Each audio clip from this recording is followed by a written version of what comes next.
بسم الله الرحمن الرحیم. ګرانو زده کوونکو، خدای دې وکړي چې جوړ روغ اوسئ. زه عبدالحلیم ستاسو خدمتګار د 12م ټولګي کیمیا تاسو ته تدریسوم. خدای دې وکړي چې تاسو هم تل موږ سره ملتیا وکړئ ستاسو د سوکالۍ په هیله. تاسې پوهېږئ چې موږ 12م ټولګي کې عضوي کیمیا وایو.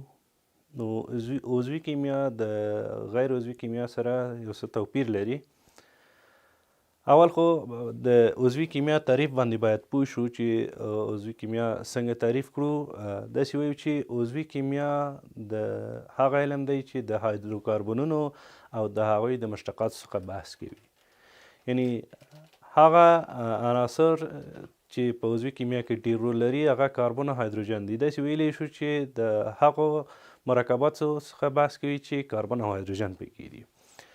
نو سوال دلته دی چې ستاسو په نظر د عضوي کیمیا ارزښت ډېر دی یا غیر عضوي کیمیا؟ د دې سوال د ځواب لپاره فرانسویانو یوه څېړنه وکړه په کال 1995 کې. د دې څېړنې کړنلاره داسې وه چې په ټولو سوپرستور یا فروګانو کې لیستونه ورکړل دوی ته، دکاندارانو ته، چې تاسې یادداشت ونیسئ، محاسبه کوئ چې تاسو عضوي مواد ډېر خرڅوئ یا غیر عضوي مواد خرڅوئ. کله چې کال آخر شو نو دغه څېړونکي چې لاړل دغه خپله نتیجې پسې دلته یو ډېر لوی توپیر و. کوم دکاندارانو چې عضوي مواد خرڅ کړي وو او غیر عضوي مواد خرڅ کړي وو، د عضوي موادو ارزښت 185 میلیارده فرانک و او د غیر عضوي موادو هغه ګټه یا پلورل شوي چې وو 52 میلیارده فرانک. فرانک د فرانسې پولي واحد دی. یعنی دلته موږ ته جوته کیږي چې عضوي کیمیا زموږ په ژوند کې ډیر ارزښت لري. یعنی زموږ ګرسې ټول کیمیاوي عناصر زموږ په ژوند کې ځان ته ځانګړی ځای لري، خو زموږ د ژوند ډیری برخه د عضوي کیمیا پورې تړلې ده. په عضوي کیمیا کې تاسې پوهېږئ چې هغه اساسي عنصر چې دی هغه کاربن دی.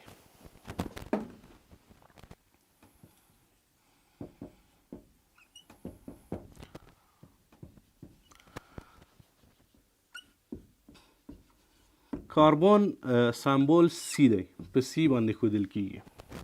کاربن د دوراني جدول په 4م ګروپ کې موقعیت لري. اتومي نمبر یې 6 دی او اتومي وزن یې 12 دی. کاربن غیر فلز دی، 3 ایزوتوپونه لري. لږ وروسته بیا ورباندې بحث وکړو. 4م اصلي ګروپ کې موقعیت لري کاربن، اتومي نمبر 6 او اتومي وزن یا اتومي کتله یې 12 ده. کیمیا پوهانو کله چې د کاربن هغه الکتروني جوړښت ته وکتل، دوی ویل چې اکثرا مرکبات چې دی جوړولی شي هغه د CR2 شکل لري. یعنی CR2 شکل، یعنی کاربن 2 رابطې جوړولی شي. خو کله چې د الکتروني جوړښت ولیدل چې دی، زه تاسو ته لیکم، کاربن 6 اتومي نمبر دی، 1s2 2s2 2p2.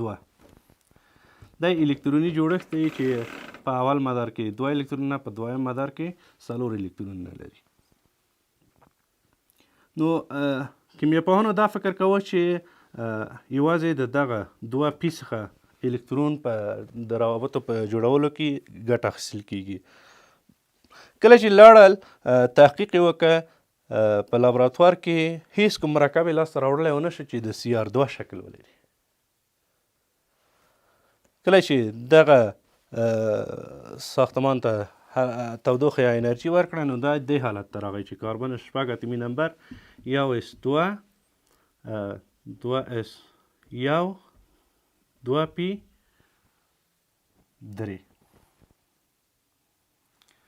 کله چې دغه حالت ته، دغه عادي حالت د کاربن دی او دغه تحریک شوی، دغه حالت مونږ داسې لیکلی شو که چیرې دغه الکترونونه مونږ په اوربیتال کې ځای په ځای کړو. اوربیتال تاسو پوهیږئ چې په دې شکل باندې ښودل کیږي. نو زه به دغه دلته کار وکړم داسې ده.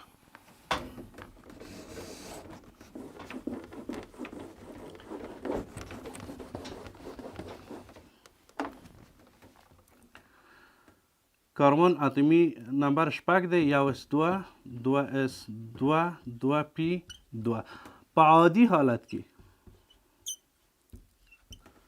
دغه ساختمان ځان ته غوره کوي.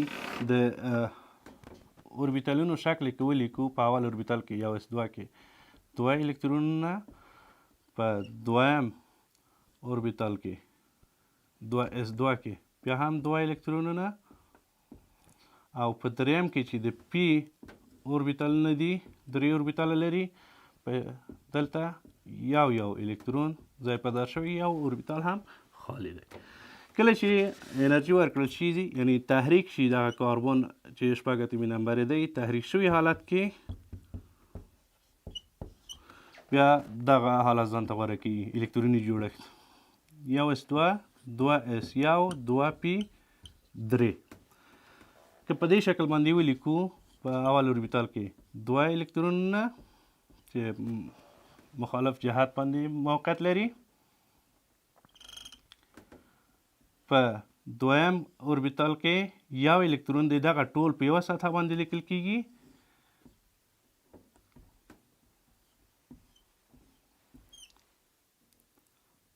یو الکترون، بیا هم یو الکترون، یو الکترون، یو الکترون. دا یې تحریک شوی حالت دی، یعنی دا 1s2 دی، دا 2s1، دا 2p3. کله چې الکترون تحریک وکړي، د دې ځای نه د پی اوربیتال ته انتقال کوي، نو دا په یوه سطحه باندې د انرژیکي موقعیت لري. کله چې کیمیا پوهان په لابراتوار کې لاړل، د CR2 شکل کوم مرکب جوړولی ونه شه، نو کله چې کاربن تحریک که، نو دغه حالت لاسته راغی. یعنی کاربن په مرکباتو کې CR4 شکل غوره کوي، یعنی کاربن 4 رابطې جوړولی شي، که هغه د هایدروجن سره وي، یا هالوجن سره وي، یا بل سره.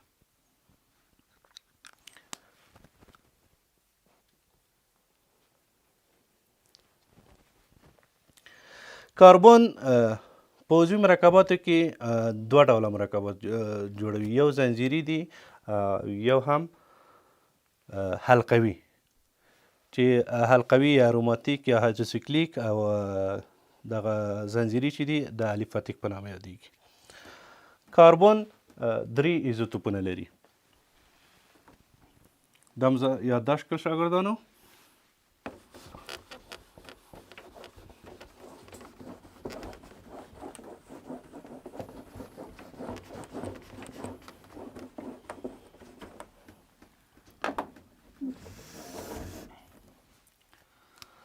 کاربن 3 ایزوتوپه لري. کاربن 12، کاربن 14 او کاربن 14. په طبیعت کې د کاربن 12 مقدار ډیر زیات دی، 98.9% دی.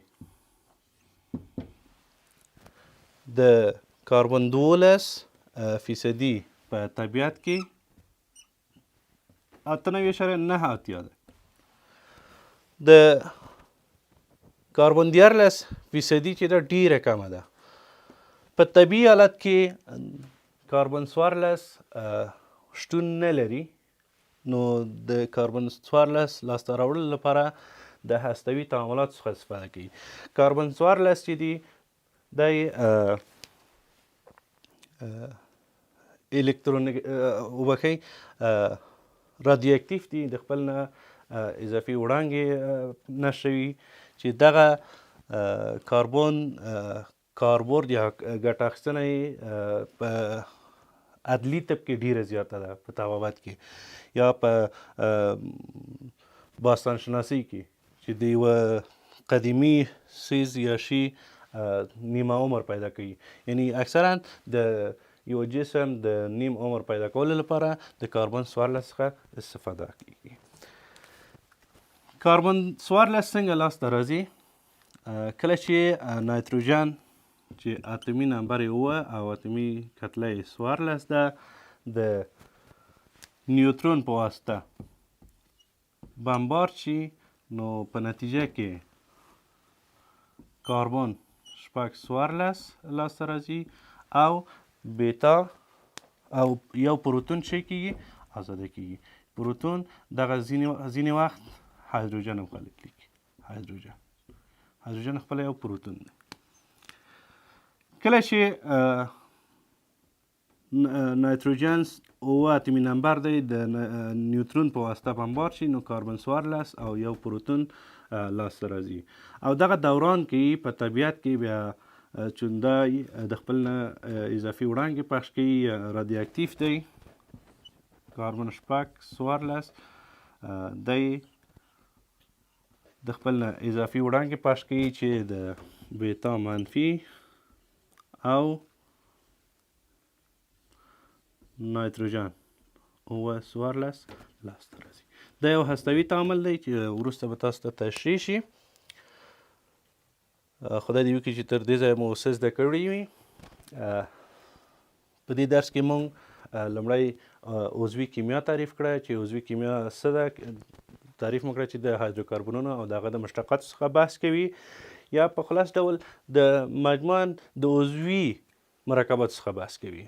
بیا هم د کاربن په اړه ویل چې کاربن په څلورم ګروپ کې موقعیت لري. 4 رابطې جوړولی شي، یعنی هر رابطه یا ولانس معنا ورکولی شي. یعنی په اکثرا عضوي مرکباتو کې د کاربن ولانس 4 دی. الکتروني جوړښت مو تاسو ته تشریح کړه چې کله تحریک شي او که تحریک نشي هغه کوم حالت کې دی. د CR2 او CR4 شکل مو تاسو ته تشریح کړه. تاسو د یو کورنۍ دنده به تاسو ته درکړم، هغه دا چې تاسو د کاربن 14 او کاربن 12 په یو نسبت لري چې کاربن 12 او کاربن 14 دغه نسبت څومره دی تاسو ته کتاب کې لیکل شوی او هغه غواړم چې تاسو راته محاسبه کړئ چې څنګه محاسبه کوئ، څنګه عادت لاسته راځي. دا د تاسو کورنۍ دنده او تر بیا مو په خدای سپارم.